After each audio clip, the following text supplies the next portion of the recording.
Welcome to the Green Fix Positive Tipping Points special series with guest host Liz Courtney, an award-winning film director and science communicator. This 7-episode weekly special is offering a fresh lens on the climate conversation. We'll explore the science of solutions, the many sparks of change already underway, and the moments when small shifts create big impacts. Expect good news stories, evidence of real progress, insights on the urgency of acceleration, and above all, a huge dose of optimism about the world we can build together. Enjoy the show!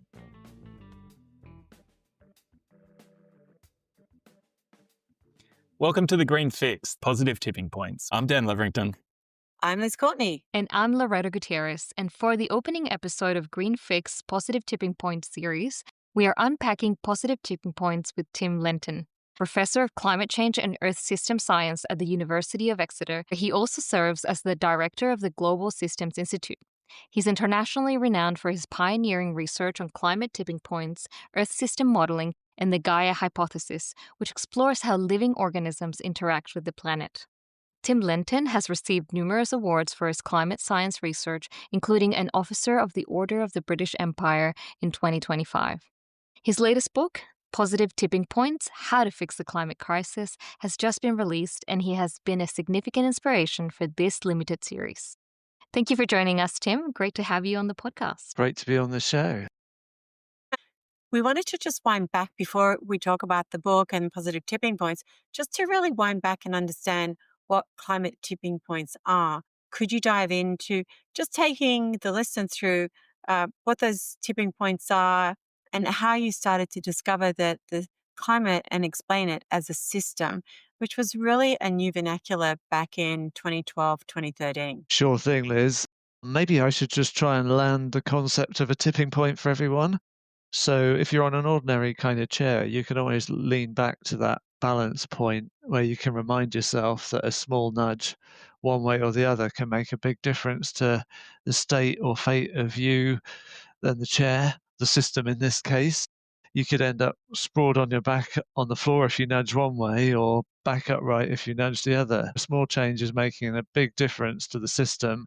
And once that change starts, it gathers its own momentum, if you like. It gets stronger and stronger. It's self-amplifying, and you might wheel your arms around frantically trying to rescue the situation, but it's pretty difficult because that's the nature of tipping point change. It tends to be self-propelling, and that makes it hard to reverse. So I was interested from more than 20 years ago in trying to spot the bits of the climate, our life support system, where our activities, global warming in particular, could tip bits of the climate system into a state that would be worse for us. And in short, we could see even then that there was a possibility to tip the irreversible loss of major ice sheets that would commit us to large amounts of sea level rise, which would be a problem. We could commit the loss of big parts of the biosphere, like the Amazon rainforest, into a more degraded kind of savanna state that would be bad for the regional climate and add lots of carbon to the atmosphere, making it worse for everybody. And also we could tip changes in ocean circulation and atmospheric circulation, like the monsoons, that would change the whole pattern of climate and make it a big challenge to adapt to. So yeah, I saw my task initially was let's map this stuff out and let's try to sense how close we are to some of these tipping points. Also, what can we do to avoid them? Because some of them, the consequences are so big and bad, we should be doing everything in our power to avoid or minimize the likelihood of crossing them. And with those tipping points, would you be able to just name some of those elements in the system that you've been observing? Well, the tipping elements in the climate that we're most concerned about in the sense that they might be the closest to their tipping points, they include one that we've probably almost certainly crossed, which is widespread dieback of coral reefs in the tropics, including the Great Barrier Reef. Everybody should be aware that those reefs have just experienced the most extreme marine heat wave and bleaching and destruction ever, on top of recent other devastating marine heat waves. And about 500 million people variously depend on coral reefs in the tropics for their livelihoods. So that's quite a big deal. We have two big ice sheets, Greenland and West Antarctica, where we already see accelerating loss of ice from those ice sheets, and we're struggling to rule out whether they've crossed a tipping point or not, at least in parts of the ice sheets. If you lost the whole of both of them, on the long run, you get 10 meters of sea level rise, and at least 1 billion people live within 10 meters of sea level. In fact, about 250 million live within the first meter of sea level rise. And then we have permafrost, which is our fancy name for frozen soil in the high Arctic. There's an enormous amount of carbon in the deep freeze at the moment, but it's thawing in a way that's abrupt. We're seeing in some locations the sudden thaw of the permafrost, the creation of lakes, the outgassing of carbon dioxide and methane that adds to global warming. And beyond that, we've got a concern about part of the circulation of the North Atlantic Ocean.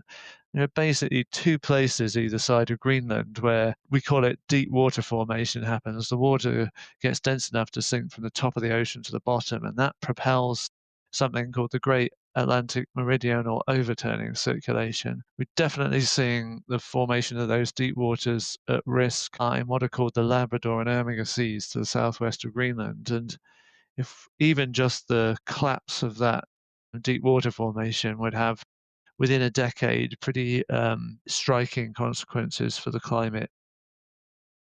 Tim, that's really interesting. And you're monitoring and you have all this information. How hard is it to communicate this to the public and not just the scientific community? Great questions, Loretta. On the monitoring, what we have is a mixture of things. We have trying to directly observe the systems, and then we also have what do we know happened to them in the past to show us what kind of behavior is possible. And then our models, our fancy climate models of what happens when we play out in the model, say, increasing global warming and greenhouse gas emissions from humans. Now, the models are never perfect, but they give us actually some striking clues because a bunch of abrupt shifts and tipping points happen in the models. But we want to back that up with what can we learn from directly observing and sensing the systems. So we might expect, just like tipping over on the chair, that we'd expect to see change in a bad direction accelerating if we're near or passing a tipping point. And that's exactly what we see tragically for the declining height of the Greenland ice sheet and the loss of mass there, for example. But there's also a really interesting clue before you reach a tipping point. Before you reach a tipping point, a system, whether it's an ice sheet, the ocean circulation, or a bit of society, will get less good at recovering from little shocks it's getting all the time, which in the climate is the weather, because recovery is some kind of resilience in the system or damping feedback, we call it, that's being lost. And at the tipping point, some other kind of amplifying feedback is going to take over, and you're never going to recover from a shock. You're just going to go off into some other state. Now, we've been busy looking hard in the data we have for big systems like the Atlantic Ocean overturning circulation, the Amazon rainforests canopy, the western part of the Greenland ice sheet. These are all systems that are showing this telltale sign of slowing in their recovery from little shocks and actually showing a bigger response to a little shock than they did before, which tells you they're losing resilience. So that's the observational challenge which we continue to master and develop. On the other side, how do I communicate to a broad audience? Well, I suppose I try to convey what I've just done, which is this kind of core notion of what a tipping point is, and also this some of these ways in which we really can sense behavior of a system before it tips. And it kind of works for the example when you leant back on the chair near the balance point, because when you're near the balance point, movement initially is sluggish and slow. It's just it accelerates when you tip in either direction. It's a bit more subtle than that in these complex systems I'm talking about. So I'll often use movies of tipping toy systems and things like this, and movies of the actual data, for example, we have from sensing the Amazon rainforest, just to try and get the bits of our brains that actually are quite good at grasping complex systems dynamics activated, even if our conscious minds have been taught to tell us that complexity just means complicated and baffling, and I'm going to get paralyzed by the complexity. So really, the art form is for the audience, everybody listening, not to just switch off when you hear complex system, not to feel disempowered and think, oh my God, enormous, complicated horror show, can't possibly understand it, but to realize there are some really ultimately quite simple governing principles here, but we have to grasp that change is not always what we call linear, which means outputs from the system, from the inputs from our actions, are not always proportional. We're not dealing with a clockwork machine. We're dealing with something that feels a bit more organic. We all experience going into a pandemic, and we all got a keen sense of how change can sometimes escalate way beyond our expectations. It's really interesting to understand those time lags between what's happening in the system now that might have been something we did 15 or 20 years ago. And to understand what we're doing now in the next 5 years is going to really make or break what those sort of changes will be. Maybe you could unpack that a little bit. Absolutely, Liz. So, first of all, in the book I just published on positive tipping points, I was trying to find a good metaphor to describe the fact that indeed in the climate, certainly, there's always a lag between our interventions and the response of the system. And I couldn't resist the Titanic as a kind of metaphor for this. It's a big ship, it's quite hard to turn, even when you see the iceberg straight in front of you. It's the same thing for supertankers. I'm afraid it's true in the climate. The climate is still trying to catch up or respond to what we've done historically, which is create an imbalance between the amount of energy coming in to heat the system up and the amount going back out to space. There's an excess of energy coming in. We call it an energy imbalance. That's pretty simple. The only way the climate can refine balance is to heat up. And as it heats up, that means it radiates more to space.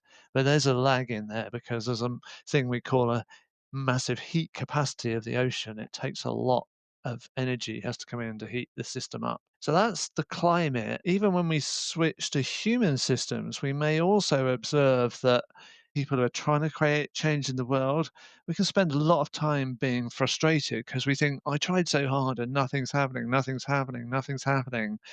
But remember, that was always the case. It used to be when I was a kid, you'd go in a restaurant and people would be smoking. That would be just totally normal. And you might think, oh, this is disgusting. I wish they wouldn't do that. And you might be part of a public health campaign to try and get rid of it. But for ages, nothing happens. Then bang, everything changes. And afterwards, you're like, how could it have ever been like that? Because we've shifted what we call our social norms and shift our perception of the world. We should not despair when it comes to social change that we push, push, push, and maybe we don't feel anything's happening. This is the nature of tipping point change. We must remember this clue. Don't give up just because you're not seeing the response yet. That's why I've been working really hard, Liz, to develop this sensing capability so you can see the subtle clues before the tipping point. And that means looking for this slowing down of the system in response to little shocks. I'm now leading a big project, part of a big wider program, where we really want to raise the bar of the state of the art of those methods and apply them to a particular bit of the climate. We are particularly concerned about what's going on with melt of the Greenland ice sheet, the fresh water pouring off Greenland, and then a potential tipping point in what I talked about earlier, which was this collapse of deep water formation in the seas to the southwest of Greenland. And we're using that as a test case for what would be more general methods of spotting the telltale signs before a tipping point. These systems are slowing in their recovery from little shocks. But on top of that, the climate is indeed a complex thing. It's like a really complicated dance or orchestra. What's interesting is before a tipping point, if we take the orchestra metaphor, you might have particular rhythmic patterns like in an orchestra, and they're overlaid on each other to make the overall symphony. But the balance of those rhythmic patterns is going to shift, often in a telltale way before the system tips. It's like the clue to a whole new act is about to take over. That could be a pattern in both space and time of change that we're effectively developing the capacity with the other projects to look for and put new sensing instruments out in that part of the ocean, for example. If we can find this reliable pattern to improve our skill in early warning. The listener might be also saying, what if that melt of Greenland or Antarctica does affect the ocean circulation systems, or if they slow down and or stop, what might that impact look like? First of all, if we lose this formation of deep water, which has got cold and salty and sunk from the top of the ocean to the bottom, normally it mix up a load of cold water from underneath. So there's a fundamental shift in sea surface temperatures, which then impacts the atmosphere, and that then shapes winds and what's called the jet stream that's coming across the Atlantic. The last time this thing tipped just in the seas to the southwest of Greenland, well, we found an association between that and the change from what's called the medieval warm period to the Little Ice Age in Europe. Art connoisseurs will remember the Dutch masters' paintings of frozen landscapes of Europe in the early modern period, and the fact that the Thames used to freeze over regularly. In simple terms, we'd be tipping back to that more seasonal climate. That's a little version of what happens if we lose deep water formation in both regions, either side of Greenland, and we collapse what's called the Atlantic overturning circulation. That is like a big brother version of that, and you're removing a massive transport of heat across the equator and up to the North Atlantic region.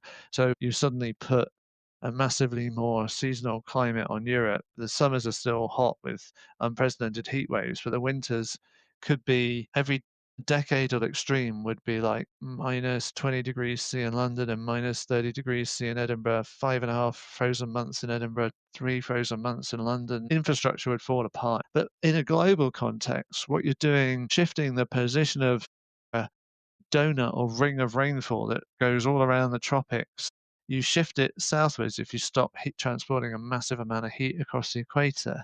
That means you seriously disrupt or stop the monsoon in West Africa and in India, for example, as well as disrupting the North and South American monsoons. That could be a humanitarian catastrophe if you suddenly have the rains failing in the Sahel. That's already a region of great conflict between settled farmers and pastoralists, unfortunately. So that won't help that situation. And in India, you're talking about over 1 billion people depending on the monsoon. So everywhere will be feeling the impacts, including the southern hemisphere where the heat's got left behind. So it just adds to the warming there. And that can mean bigger threat to the ice sheets of Antarctica. Extremes in either direction tend to be challenging for us in adaptation, in simple terms. Now that we have this knowledge, thankfully, it means that we're not flying blind. How can it help us better understand the urgency of accelerating the energy transition and then also help us put in better mitigation plans in place across the globe? Well, basically, what I've told you should be reason to think do not want to cross some of these big bad tipping points. And actually, we know that several of them lurk in the sort of range of 1.5 to 2 degrees C global warming. There's always an uncertainty range on this, but we know that every zero point 0.1 degrees C of warming is increasing the risk. And we know we're already at about 1.4 degrees C of global warming, and we will be tragically stampeding at this rate through 1.5, if not in 2030, soon after. So we should be saying to ourselves, blimey, how can we stop the warming to control these otherwise probably unmanageable risks? And the only way to stop the warming is to stop the emissions of the greenhouse gases that cause it. So in simple terms, we have to stop all fossil fuel burning and we have to stop the patterns of land use change which trace back to dietary choices and eating too much meat that also cause emissions. So we then should be asking ourselves, how are we getting on with what we call decarbonising the economy to ultimately stop the emissions or get to what we call net zero emissions? Because we accept that some activities are really difficult to stop altogether, but we've got to counterbalance that with some net regeneration of nature, some regrowing of ecosystems that are going to suck up carbon and balance whatever residual emissions there are. Well, when we ask ourselves the question, how fast are we going to clean up our act? Unfortunately, the answer comes back way too slowly. A friend of mine, Simon Sharp, wrote a book called 5 Times Faster a few years ago because he calculated we need to go 5 times faster to hold the warming below 2 degrees C with reasonable odds. Unfortunately, we haven't been going 5 times faster in the intervening few years. So I calculate we might need to go nearer 10 times faster to have a reasonable chance of, say, limiting warming to about 1.7 degrees C before ultimately we hope to bring it back down again. That should tell us, wow, we've really got to step on the metaphorical accelerator pedal of transition. My case is basically the only plausible way we could achieve that kind of acceleration to clean technologies and behavior change is if I can convince you there are also positive tipping points where the changes in technologies and behaviors and norms we need can also become self-accelerating, self-propelling. Well, I think that is the perfect moment because you've given us the outline of what's at stake if we don't change. And I really love your new book that's just come out, Positive Tipping Points, where you really flip the script and say, we need to understand that there are positive things happening in the world. We just need to put our foot on the accelerator and get that speed going. I'm really interested to know what really inspired you to actually write the book. There's some really lovely personal reflections at the start of the book. Thanks, Liz. I feel very blessed as a person and lucky as a kid. My grandparents loved the mountains. They'd been founders of the Youth Hostel Association in the UK, and I would just dragged up the mountains as a kid. And I fell in love with nature right from the start. And then I fell in love with science as a geeky teenager and was passionate about wanting to study the Earth as a living system, what Jim Lovelock called the Gaia hypothesis. So as a scientist, you're full of wonder and at the majesty of it all and trying to understand how it works, which is great, which is why it's pretty traumatic when you also discover as a scientist what a what trashing we're doing of our life support system. And you're thinking, my God, I've seen this. I've seen the ice sheet right melting away at an accelerating rate and these massive bits of the ice sheet breaking off. And you're thinking, we've really got to change. Is there, I convince myself that we could credibly get ourselves out of trouble? Because otherwise we're just left in a state of kind of despair or doomism, as some people are calling it. And that's why I doubled down also on working on the evidence that there's really good change happening in the world to clean technology and behavior changes that have become, in some instances, incredibly fast and self-propelling. And I found that the only way I could generate plausible grounds for hope or conditional optimism that there is a way to limit the unmanageable damages that are otherwise coming, and that we should all feel that agency to be part of creating the self-propelling change we need, that each of us acting creates amplification that brings more people on board and more and more and more. So that was the inspiration for the book. It's partly personal sanity as well as I find so many people and so many audiences are just befuddled by the complexity of the climate's changing and there's all this stuff going on in the world and how could little me even understand it, let alone make a difference. So I want to cut through that and show we have to brace the complexity up to a point because through that we realize that agency we have to be part of change. Such a good point, Tim, in particular about the sanity and the much needed positivity we need in the field. I'd love to ask you, what are some of the critical positive tipping points that you describe in your book? It's all about the big activities or sectors of the economy that at the moment are causing a lot of emissions that could go to zero emissions. I talk a lot about how we transform our power supply, electricity, from burning fossil fuels to embracing the solar plus wind revolution that's starting to unfold around us. And I also spend a lot of time on mobility, in particular road transport, because just cars and trucks is about 15% of emissions. The power supply I mentioned is about 25%. There's a really great story about the one nation that's led the world in tipping away from petrol and diesel cars to electric vehicles, which is Norway. Why Norway? This little cold country where the batteries shouldn't work as well in the freezing cold. Well, that one traces back to social activists, to members of the pop band a-ha, who people like me are old enough to remember. So Morton Harkett and his friend, Professor of Architecture Harold Rosvik, who no one will have heard of. These guys are buddies, along with other members of the band and an environmentalist, Frederick Haug. And in the late 80s, they're annoyed with their prime minister, who's called Gro Harlem Brundtland, for preaching sustainable development to the rest of the world whilst increasing oil and gas extraction and exports in Norway, what some of us would describe as hypocrisy. And they start a campaign to say, let's incentivize the transition to electric vehicles. Because over in Norway, they already have almost 100% hydroelectricity. It's cheap. They have good grid connections. Electric vehicles aren't as good as they are now, but they still existed back then. What they did is they came up with like policy demands that would incentivize the uptake of EVs, like waiving the import registration tax, waiving the VAT, waiving road tolls, and they started a campaign leveraging the fact that they're a world famous pop band to draw this possibility to the attention of the people. And then they actually imported a hobby converted electric vehicle to Norway. They got the import registration tax waived for that and every electric vehicle since. And then they fought almost a decade-long campaign to get their other demands met, which was great fun because they would drive the electric vehicle around the road tolls of Oslo and refuse to pay the tolls, get the vehicle impounded, it would go up for auction. One of their friends in the audience would buy it back and then give it back to them, and they'd repeat the cycle. Anyway, after some years, they got a bunch of their demands in place, and Norway's experimenting with early EVs, and the fact that they have like free access to bus lanes when it's rush hour and you're trying to get your kids to school or you're trying to get to work. People see, oh, this is a good thing. I want one of those.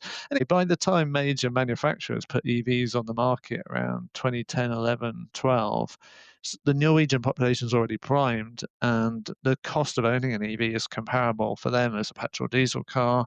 And boom, the market tips. It's about 95% full battery electric vehicle sales in the Norwegian market. But the point is, in the bigger picture, if there's some other really good amplifiers, it's not just the amplifiers of what we call social contagion. It's the fact that the more electric vehicles, and especially the more batteries we make, the better they get and the cheaper they get. They've got about a factor of 10 cheaper in a decade, which is amazing. And the range you can get from a given battery has gone up by a factor of 3 almost in a decade. This is spectacular. This is making each person who adopts now improves the technology in a sense that makes it more attractive for the next person to adopt. And that's why that tipping point of car markets is starting to cascade around the world. And we've seen the Chinese market tip and several other markets tip. So that's good news, because at some point it becomes cheaper to make the EV than the petrol diesel car, and then it's going to be cheaper to buy everywhere. And even the most resistant nations or policymakers, people will consume the cheaper, better technology. In the energy revolution over in Australia, you've all witnessed the people get hold of solar panels for their roofs of their houses. People like energy autonomy, cheap, essentially free electricity once you've installed the panels, and then you can hook it up to the now super cheap battery that you might stick in the garage or in your EV that you might plug in. In the global context, it's the same story, that the more solar panels or wind turbines that have got made, the cheaper and the better they've got. In the case of solar panels, it's just spectacular. Every doubling of the installed capacity worldwide reduces the price by 25%, and has done that for the last nearly about 50 years, and that continues. And it means now we have the cheapest electricity ever, and it's continuing to get cheaper. And that solar revolution means that there are people, particularly in sub-Saharan Africa, about 600 million of them, who haven't ever had access to electricity, who are starting to get it now for the first time in the form of a mixture of off-grid solar, battery storage, and a pay-as-you-go tariff. So this is the great leveler, you might say. The most productive places to make, say, solar energy are often in the global south, and it's a big bonus on your balance of trade if you're a poor country, if you stop importing fossil fuels, which cost you a whole lot of money, and you generate your power supply in country. That's really exciting. Headlines that we don't always hear, right, Tim? Also, in your book, you touch on nature being a climate ally. At the heart of some of these climate solutions, we're seeing countries and cities like Paris scaling up on green zoning. We're seeing cooling zones coming in across Southeast Asia. We're seeing nature being seen as an important part of mental health for people now and in the future. Do you want to just unpack a little bit about that role of nature as well as a positive tipping point? Absolutely, it is ultimately, in all ways, our life support system, nature, the rest of nature. I mean, I consider we are a part of nature. But yeah, both as a source of resilience and adaptation for the climate change we can't avoid, it's important. But also, we'll all have a sense that we've kind of tipped nature in some cases in a bad way. I mentioned the coral reefs right at the start. There's plenty of other degraded ecosystems or ones that have just been run over with farming, essentially. And most of that is pasture land. It's for raising livestock, or it's for the crops that you're going to feed to the livestock if they're in lots. In fact, 80% of the agricultural land of the world is used to raise livestock. 80% to give us 17% of our calories and 37% of our protein. In other words, a spectacularly inefficient way to feed ourselves. And so that's the main thing that's destroying nature in a global sense still, is the fact that on average people want to eat more meat. But we can get into this. That's not people everywhere. In fact, there's several rich nations, including the UK and New Zealand, for example, where measurably people are starting to eat less meat that's better for their health and undoubtedly better for the planet. In the big picture, firstly, we need to turn around that trend that's been driving nature destruction to reclaim the land on which to regenerate nature. And I would argue there's a potential for tipping points in social norms around diet that will be big in liberating the space for nature to be regenerated. And I say that because we know that diet choices are sort of socially contagious, whether they're good ones or bad ones. It is possible for norms to tip, just like they did for smoking in restaurants. Or then to get more specifically back to nature, we know that when you can take the pressure off nature and you've got a negatively tipped bit of nature, you still have the chance potentially to positively tip its recovery. If you work with the feedbacks that are in nature, then it's full of its own amplifiers that can create good change. And I write about several examples of this, like smallholder farmers in East Africa planting trees on the land and then seeing greening of the wider landscape, but also simple stuff like somebody kills the last wolf in Yellowstone National Park, the whole ecosystem changes. But when conservationists win the battle to put wolves back, suddenly they get back control over the elk population and the other herbivores that have eaten down all the tree saplings. So suddenly the forests are bouncing back at record rates. I believe and I evidence how we could have positive tipping points of nature regeneration. We need to have our own social positive tipping points, just take off the big pressures on nature loss. But we have to learn to work with the feedbacks that are in nature. One of the other sectors that you mentioned in your book is transport. And you already covered quite a bit of it through the discussion around EVs. But I'm curious whether there are some other surprising positive stories, perhaps in the shipping sector or maybe in aviation, that we may not have heard of yet. Yes, imagine this. We're going to have a renewable energy future. We're going to try and electrify every activity we can. But there are some things that are quite hard to electrify. If you want to move a large mass a long distance on a ship, just doing that off electricity and a battery is going to be a challenge. Equally, if you want a lot of thrust to fly through the air in an airplane with loads of people on board, it's challenging. Or if you want to make steel, you need a lot of heat. What are you going to do? Well, for all of those things, there's an option which involves creating what gets called in the tech language green hydrogen. It just means we've made hydrogen by splitting water in a process that we've known about for well over a century called electrolysis. But we use renewable electricity to split the water, to split the hydrogen off the oxygen in the H2O. Green hydrogen is something we can then use sometimes directly as a fuel, and we can use it directly to reduce iron ore that's oxidized down to the elemental form of iron to make steel, which is great because then we can make steel in an electric arc furnace that's powered by renewable electricity. So we can get zero emission steel. That's a big deal. That's 7% of greenhouse gas emissions just from the steel sector that can go to zero. Great. But then let's go back to the shipping or how are we going to power the ships? Well, you can take the green hydrogen, you combine it with nitrogen you separated from the air in a famous process called the Haber-Bosch process to make ammonia. And ammonia we usually think of as fertilizer, and indeed we could use that, we call it green ammonia as fertilizer, and that'll be a big deal because that's about 3% of greenhouse gas emissions. But we can also use green ammonia as a fuel, including for ships. we're going to need to retrofit the engine or put in a new engine to run on ammonia rather than bunker fuel, which is what most of them run on. So the worst bit of the oil, if you like. But it's eminently doable. And over in Australia, you have a pioneer of this in Andrew Forrest. I think you know him as Twiggy, the man whose Fortescue company has some of the biggest mines in the Pilbara for iron ore, but he's been a pioneer, and Fortescue have been pioneers in retrofitting a ship to show that it can run on green ammonia, making sure to lobby and pressure the International Maritime Organization to make sure that they allow that as a clean green fuel. And it has a bunch of other benefits apart from just being zero emissions fuel for shipping. You're also taking away the horrible sooty rubbish emissions that come from running a ship on bunker fuel, which still kill a lot of people in port cities around the world.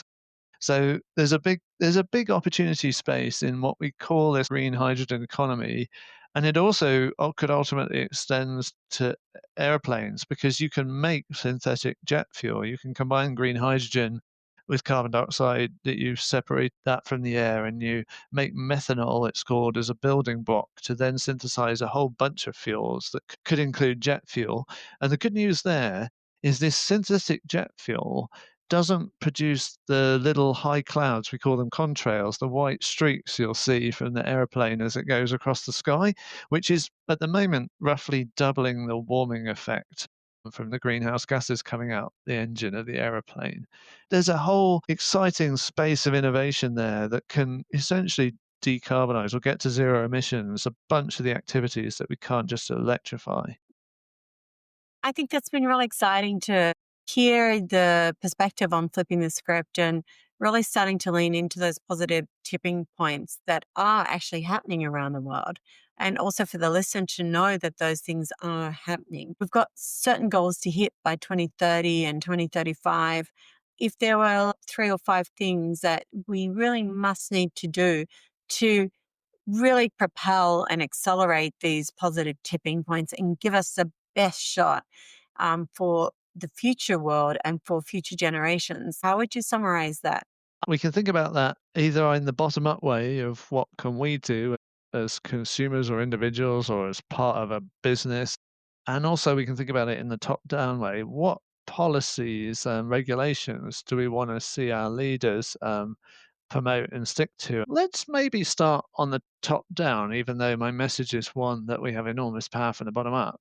It's pretty simple what the most effective policies are to bring forward positive tipping points because it's all about activating the amplifiers that are within a system.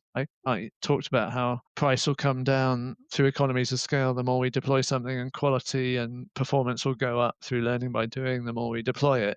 What we really need are policies that mandate the phase out of the fossil fuel technology and the phase in of the clean technology. By which I mean things like you are not going to be able to sell a petrol or diesel car in our market after 2030 or 2035, which are like the UK and European targets. What that does is force the hand of the automotive industry to seize the opportunity to get over the initial hump, which is I'm going to have to retool my production lines for batteries and EVs rather than what I was doing before. But I know that I'm going to make at least as much or more money in that. I just need to know that the policy is set, and then I'm going to realize all the benefits of the declining price, improving quality as I go for it in this new technology path. But business needs to know and to believe that policy is setting clear phase in, phase out, and is not going to waver at some point in the future. And you might say, well, that's great, Tim. How do we ensure that policy doesn't waver? And I'd say that we all, whether with our business voice and lobbying or with individual consumer or voting voice, we make it clear in whatever way we can that we support that. Because surveys around the world show that 80% of people think that there should be more urgent action on climate change and governments should be doing more. So we might be the quiet majority, but we're definitely the majority. Then I would emphasize beyond that key policy message that even in our individual lives, we've got agency to make a difference. We can choose what we eat, we can choose the vehicles and things we move around in. And actually, for most richer consumers, the two of the biggest sources of emissions will be personal transport and food, or how we eat. If we are eating rather a lot of meat, and most rich people are eating more meat protein than is healthy for them, and all dietary guidelines would encourage you to eat less meat, especially less beef, has disproportionate benefit both for the emissions, for the climate, for nature, and for your health. And you can enjoy it, by the way. There are tasty alternatives. And then mobility. Maybe we've got to change our car, go for the electric vehicle, or the electric scooter, or the electric bike. This is a big part of individual emissions. And the key point is the more of us who adopt the clean option, the more attractive we're making it for other people to adopt, because we're doing our bit in triggering the innovation that makes it better, cheaper, and more accessible. Tim, here at the Green Fix, we're very fortunate to have an instrument that we call the Green Fix Magic Wand. And so we'd like to give you this magic wand, and we'd love for you to think about from here to 2035. How would you want to use this wand to accelerate positive climate tipping points? Oh, this is supreme executive power. I like I like it. Well, without being boring and repeating myself, I'd somehow cast the magic wand to write into law the kind of mandates that I just talked about across some major markets. The good news is we don't need everybody to be on board in order to get to a sufficient minority for the tipping point to happen, and then everybody will change. But we would be great to wield the wand to make sure, for example, I think we don't need to. China are already on message, but to be phasing in the clean tech and phasing out the old tech. I'd love to perhaps use the wand to help India commit on the transition and realize the benefits, along with encourage Europe to hold the line. Of course, if it's an all-powerful wand, I would dismiss President Trump and reinstate a more sane regime in the US. But maybe it has some limits to its power. But I think that kind of sane, just an instigation of sane, progressive policy that's not going to be revocable, would do a power of good to activate all the amplifiers and the positive tipping points. I guess my deeper wish is if I could magically tip other people's worldviews to have the pleasure of enjoying and seeing this worldview that's emerged from the sort of science that people like me do, that shows us that we're part of this bigger living system that gave us that oxygen atmosphere we breathe and the nice, cool, equitable climate we're busy ruining. And all the other living things are playing their part in that. But we currently don't value them at all. And in an economic sense, we just run roughshod over them. So at a deeper level, wave the magic wand so that everybody got what I'd call Gaia and understood our dependence on the rest of life and the need to actually disproportionately value our life support system. And that means rewriting the economic script and changing what we value as a society and what we view as a notion of progress or betterment. That's wonderful. Thank you. That's fantastic, Tim. And on behalf of myself and Dan and Loretta, we firstly want to thank you so much for having the vision and the courage to write a book and giving us a roadmap to solutions with positive tipping points, and also reminding us about the power of science and that knowledge that science brings us. I'm sure many people listening also are thinking about either their grandchildren or their children. And we're so grateful that you're helping us with a roadmap for future generations, because in a sense, we're just the guardians for the future. So thank you for everything that you've done. Can't encourage people more to read the Positive Tipping Points book that you've done. And thank you again, Tim, for being on the show. Yeah, thanks for having me on the show.